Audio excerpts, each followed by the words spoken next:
Hey everyone, in this video, I'll show you how to remove duplicates in Excel quickly and easily. Let's get started. First, open your Excel spreadsheet and select the range of the cell or the column where you want to remove duplicate values. Next, go to the Data tab at the top of the screen and then click on Remove Duplicates in the Data Tools section. A dialog box will appear where you can choose which columns you want Excel to check for duplicates. Make sure the correct column is selected.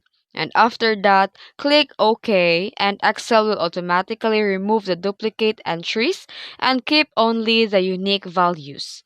And a message will appear showing how many duplicates were removed and how many unique values remain.